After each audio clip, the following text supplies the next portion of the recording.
Hi friends, ഇന്ന് നമ്മൾ ചെയ്യാൻ പോകുന്നത് സൂചി ഗോതമ്പാണ്. ഇത് സൂചി ഗോതമ്പ്. ഇത് നമുക്ക് നല്ല കഴുകി വൃത്തിയാക്കി ഇന്ന് പൊടിപ്പിക്കാം. ഈ സൂചി ഗോതമ്പ് പുട്ടുണ്ടാക്കാൻ ബെസ്റ്റാണ്. നമ്മുടെ സാധാരണ ഗോതമ്പ് പൊടിയെക്കാട്ടിലും നല്ലതാണ് സൂചി ഗോതമ്പിൻ്റെ പുട്ടുണ്ടാക്കാൻ. ഞാൻ പുട്ട് മാത്രമേ ഉണ്ടാക്കത്തുള്ളൂ. അപ്പോൾ ഇതൊന്ന് കഴുകി വൃത്തിയാക്കി പൊടിപ്പിച്ച് പുട്ടുണ്ടാക്കുന്നത് കാണിച്ചു തരാം.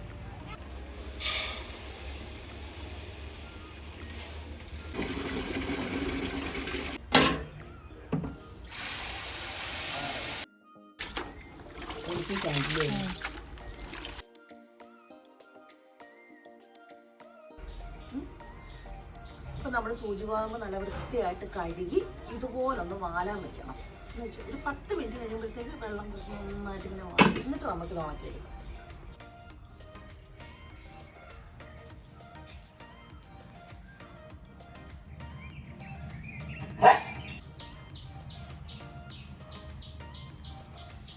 നന്നായിട്ട് നിരത്തി കൊടുക്കണേ. നന്നായിട്ട് നിരത്തി കൊടുത്തിട്ട് ഇടയ്ക്കിടയ്ക്കിടയ്ക്ക് ഇളക്കി കൊടുക്കണം. ഗോതമ്പ് നന്നായിട്ട് ഉണങ്ങി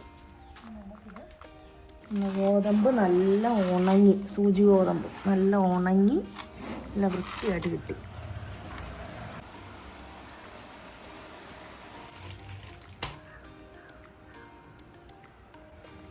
അപ്പോൾ ഇനി ചെയ്യേണ്ട പരിപാടി, നമുക്ക് സൂചി ഗോതമ്പ് കൊണ്ടുപോയി പൊടിപ്പിച്ചുകൊണ്ട് വരാം.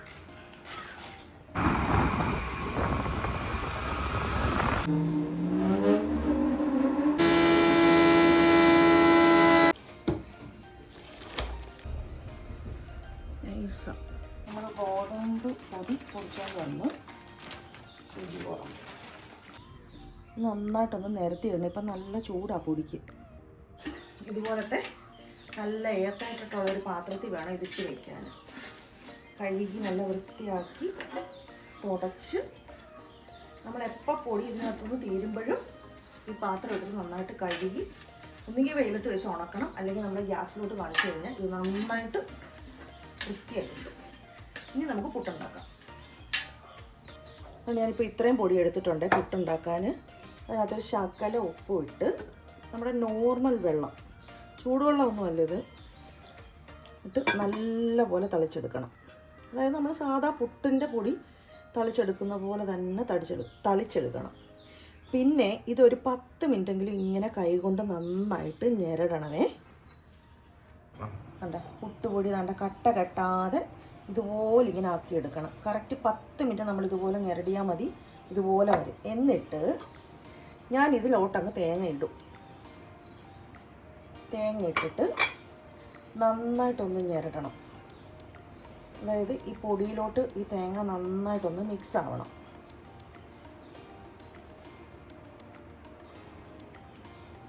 നല്ല മിക്സ് ആക്കിയിട്ട് ഇതുപോലെ ഇതൊന്ന് അമക്കണം. ഇതുപോലെ ഇതൊന്ന് അമക്കിയിട്ട് ഇത് മാറ്റി നമുക്ക് അടച്ചു വയ്ക്കാം. 10 മിനിറ്റ് കഴിഞ്ഞിട്ട് വേണം നമുക്ക് പുട്ടുണ്ടാക്കാൻ. 10 മിനിറ്റ് കഴിഞ്ഞ് നമുക്കിനി പുട്ടുണ്ടാക്കാം. കുടത്തിനകത്ത് വെള്ളം വെച്ചു. ഇത് നല്ലോണം തിളയ്ക്കട്ടെ. നമ്മുടെ മാവ് റെഡിയാക്കുന്നുണ്ട്. എടുത്ത് ഒന്നും കൂടി ഇങ്ങനെ നല്ല ഒന്ന് പൊടിക്കണം. നമുക്ക് പുട്ടുണ്ടാക്കാം. അപ്പം ഞാൻ ഇതിനകത്ത് ഇച്ചിരി ഏത്തക്കയാണ് ഇട്ട് കൊടുക്കുന്നത്. അപ്പോൾ കുഞ്ഞുങ്ങൾക്കൊക്കെ കൊടുക്കാനാണെങ്കിൽ ഇത് ബെസ്റ്റായിരിക്കും. കാരണം അവർ കഴിക്കുമല്ലോ ഏത്തക്ക.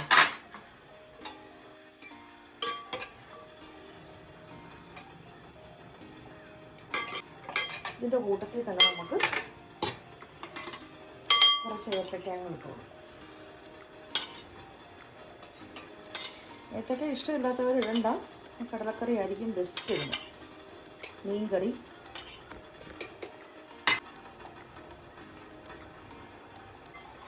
നമുക്ക് ഇത് വയ്ക്കാം. വെള്ളം നന്നായിട്ട് തിളച്ചിട്ടുണ്ട്. ഇത് നന്നായിട്ട് വേവുമ്പോൾ ഇതിനകത്തോട് ആവി വരും. എന്നിട്ട് നമുക്കിതെടുക്കാം. നമ്മുടെ പുട്ടിന് ആവി വന്നിട്ടുണ്ട്. നമുക്കിതെടുക്കാം.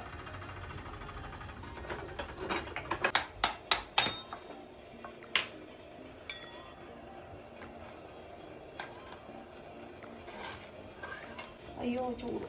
ഇപ്പം നമ്മുടെ പുട്ട് റെഡി ആയിട്ടുണ്ട്. നമ്മുടെ പുട്ട് റെഡി ആയിട്ടുണ്ട്. നിങ്ങളെല്ലാവരും ഇതൊന്ന് ചെയ്ത് നോക്കണം. ഇനി എനിക്കിന്ന് പുട്ടിൻ്റെ കൂടെ കടലക്കറിയും കൂടെ ഉണ്ട്.